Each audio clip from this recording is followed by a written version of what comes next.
नमस्ते। आज की इस चर्चा में हम एक बेहद दिलचस्प विषय पर बात करने वाले हैं। भारत। कहने को तो ये एक देश है, लेकिन सच मानिए ये अपने आप में पूरा का पूरा एक उपमहाद्वीप है। आज हम भूगोल के कुछ ऐसे रोचक तथ्यों और आंकड़ों को एक साथ जोड़ेंगे जो हमें एक शानदार दृश्य यात्रा पर ले जाएंगे। ग्लोबल मैप की ऊंचाइयों से लेकर जमीन की गहराई तक ये सफर हमें समझाएगा कि आखिर कैसे किसी जगह का भूगोल उसका पूरा भविष्य तय कर देता है। 32 लाख वर्ग किलोमीटर। जरा सोचिए, ये कोई छोटा मोटा आंकड़ा नहीं है। ये हमारे इस विशाल राष्ट्र का कुल भौगोलिक क्षेत्रफल है। इस एक नंबर को देखते ही तुरंत यह एहसास हो जाता है कि हम कितने विशाल भूभाग की बात कर रहे हैं। यह एक ऐसा फैलाव है जो अपने भीतर न जाने कितने विविधताओं को समेटे हुए है। तो चलिए जल्दी से देख लेते हैं कि आज का हमारा रोड मैप क्या है। सबसे पहले भारत का भौगोलिक विस्तार, फिर विश्व में हमारी स्थिति, उसके बाद पड़ोसी देश और राज्य, फिर हिमालय और उत्तरी मैदान, प्रायद्वीपीय पठार और मरुस्थल, और आखिर में तटीय मैदान और द्वीप समूह। आइए पहले खंड से शुरुआत करते हैं, भारत का भौगोलिक विस्तार। इस विशालता को थोड़ा करीब से समझने के लिए इन दो दूरियों की तुलना करते हैं। उत्तर में बर्फीले लद्दाख से लेके एकदम दक्षिण में कन्याकुमारी तक ये सीधी दूरी लगभग 3200 किलोमीटर है।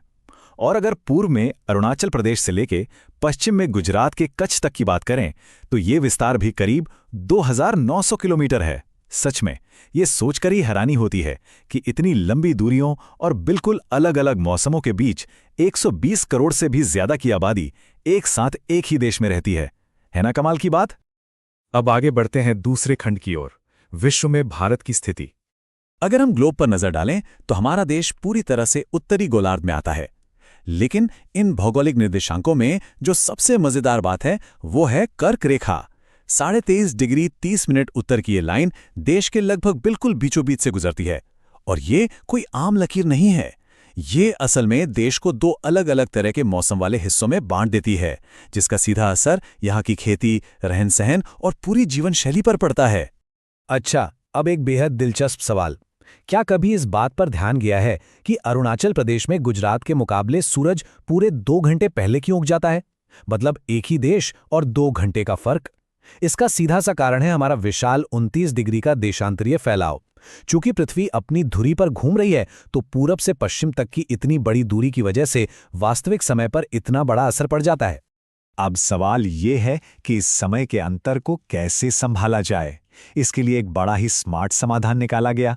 82 डिग्री 30 मिनट पूर्व देशांतर को भारत का मानक यामयोत्तर या स्टैंडर्ड मेरिडियन चुन लिया गया। यानी इसी एक रेखा के समय को पूरे राष्ट्र के लिए स्थानीय समय मान लिया गया है। ये वो भौगोलिक फैसला है जिसने समय के मामले में पूरे देश को एक धागे में पिरो दिया, ताकि कश्मीर से लेकर कन्याकुमारी तक की घड़ियां एक साथ टिक टिक कर सकें। चलिए अब बात करते हैं तीसरे खंड की, पड़ोसी देश और राज्य। वैश्विक नक्शे से निकलकर अगर हम अपनी ज़मीनी सीमाओं को देखें तो 7 देशों की सरहदें हमसे जुड़ती हैं। इनमें अफगानिस्तान, पाकिस्तान, चीन, नेपाल, भूटान, बांग्लादेश और म्यांमार शामिल हैं। ये सिर्फ पड़ोसी नहीं बल्कि हज़ारों सालों के इतिहास और व्यापार के साझेदार हैं। और हाँ, समंदर के पार हमारे द्वीपीय पड़ोसी श्रीलंका और मालदीव भी हैं। यहाँ एक फैक्ट जो अक्सर काम आता है वो है पाक जल संधि। यही वो संकरा समुद्री रास्ता है जो भारत को श्रीलंका से अलग करता है। देश के भीतर झांकें तो इन 28 राज्यों और 8 केंद्र शासित प्रदेशों की सीमाओं में एक बड़ी ही दिलचस्प बात छुपी है। ये जो अंदर की प्रशासनिक रेखाएं हम देखते हैं ना, ये मुख्य रूप से भाषाओं के आधार पर बनाई गई थी। तो ये सिर्फ जमीन के टुकड़े नहीं हैं, बल्कि प्रशासन की सुविधा और इस उपमहाद्वीप की गहरी विविध सांस्कृतिक जड़ों का एक बेहद अनूठा मेल है।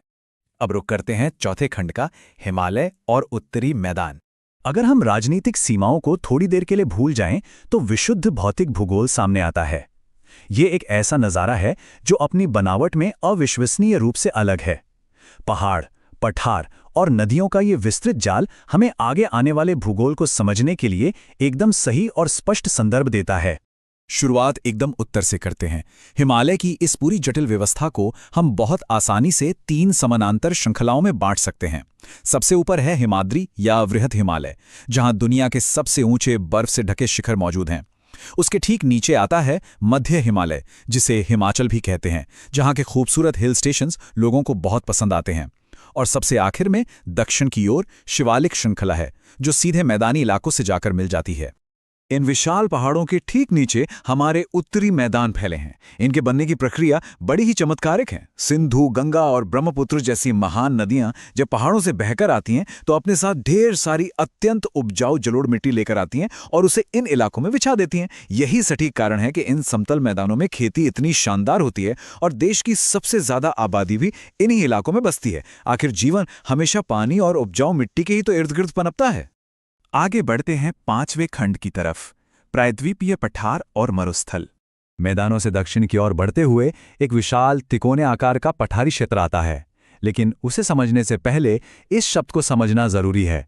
प्रायद्वीप, इसका सीधा सा मतलब है जमीन का वो हिस्सा जो 3 तरफ से पानी से घिरा हो, और भारत का ये दक्षिणी हिस्सा अरब सागर, बंगाल की खाड़ी और हिंद महासागर से घिरा हुआ एक एकदम परफेक्ट प्रायद्वीप है।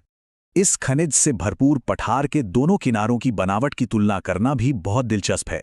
पश्चिम की ओर पश्चिमी घाट हैं जो किसी विशाल और लगातार चलती दीवार की तरह खड़े हैं, लेकिन इसके बिल्कुल विपरीत जो पूर्वी घाट हैं वो बीच बीच में टूटे हुए और काफी असमान हैं, क्योंकि कई नदियां यहीं से अपना रास्ता बनाते हुए समुद्र की ओर बह निकलती हैं। इसी पठारी इलाके में कुछ ऐसे स्थल चिन्ह हैं जो भूवैज्ञानिक रूप से सच में हैरान कर देते हैं।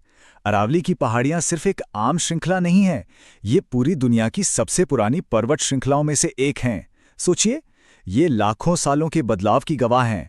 और हाँ, विंध्य और सतपुड़ा से निकलने वाली नर्मदा और तापी नदियां तो बेहद अनूठी हैं। जहां भारत की ज्यादातर नदियां पूर्व की ओर जाती हैं, वहीं ये दोनों नदियां प्राकृतिक ढलान के एकदम उलट पश्चिम की ओर बहकर अरब सागर में जा गिरती हैं। अब जरा हरे भरे उत्तरी मैदानों से निकलकर पश्चिम की ओर चलें। परिदृश्य एक झटके में पूरी तरह बदल जाता है। यह है विशाल भारतीय महामरुस्थल। बेहद शुष्क, गर्म और दूर दूर तक फैली रेत। बारिश की भारी कमी के कारण यहाँ हरियाली न के बराबर ही दिखती है। यह इलाका भूगोल की उस चरम सीमा को दर्शाता है जो देश के बाकी हिस्सों से बिल्कुल ही अलग है। और अब हमारे सफर का आखिरी छठा खंड, तटीय मैदान और द्वीप समूह। पठार के किनारों पर बड़े बड़े तटीय मैदान फैले हैं। महानदी गोदावरी, कृष्णा और कावेरी जैसी महान नदियां जब बंगाल की खाड़ी में गिरने वाली होती है तो वे इन पूर्वी तटीय मैदानों पर अविश्वसनीय रूप से उपजाऊ डेल्टा का निर्माण करती हैं। ये बिल्कुल वैसी ही प्रक्रिया है जैसे गंगा और ब्रह्मपुत्र नदियां मिलकर दुनिया का सबसे बड़ा सुंदरबन डेल्टा बनाती हैं। ये डेल्टा क्षेत्र प्रकृति और कृषि दोनों के लिए एक बहुत बड़ा वरदान है।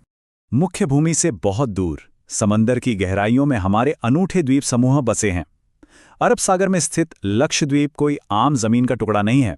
इसका निर्माण प्रवाल या कोरल से हुआ है। ये प्रवाल असल में बेहद सूक्ष्म समुद्री जंतुओं के कंकाल होते हैं जो हजारों सालों में एक के ऊपर एक जमा होकर इन खूबसूरत द्वीपों में बदल जाते हैं। ये जैविक प्रक्रिया इतनी खास है कि ये लक्षद्वीप को बंगाल की खाड़ी वाले अंडमान और निकोबार से बिल्कुल अलग बना देती है। तो आज के इस पूरे सफर के बाद एक विचार जो जहन में आता है, उत्तर के उन जमा देने वाले बर्फीले पहाड़ों से लेकर पश्चिम के झुलसाते गर्म रेगिस्तान तक, उपजाऊ मैदानों से लेकर दक्षिण के पुराने पथरीले पठारों तक, इतनी ज्यादा और चरम भौगोलिक विविधता आखिर कैसे एक साथ मिलके एक इतना मजबूत राष्ट्र बना लेती है? शायद भूगोल की इस गहरी विषमता को समझना ही इस देश की असली एकता को समझने की सबसे बड़ी चाबी है। इस बारे में